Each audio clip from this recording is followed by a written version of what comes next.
Од почетокот на пандемијата, Здравствениот инспекторат добил 28 представки со сомнеж во начинот на лекување на ковид-позитивните пациенти.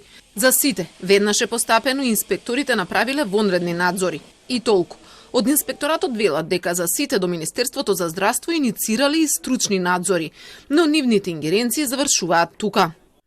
Министерството за здравство нема законска обврска да го известува ДСЗИ за исходот од стручните надзори.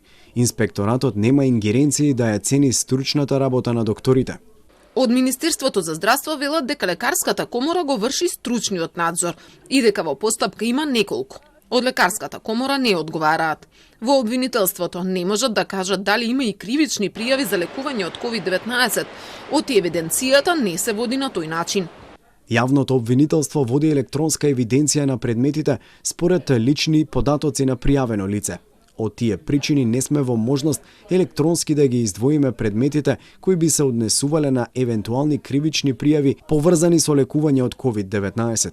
За таква статистика би било потребно да се изврши директен увид во секој предмет поединечно. Во вчерашната емисија на Код, еден од родителите кои се охрабри да зборуваат, чија 23 годишна ќерка Симона Ангелеска е жртва на вирусот, рече дека сам почнал истрага. Трагедијата е што сите истите тие што го направи ова, така се заштитени, ќе доеш по народната каде те тужи, каде те суди. Инаку, со последниот бран на Делта сојот на COVID-19, младите се почести жртви.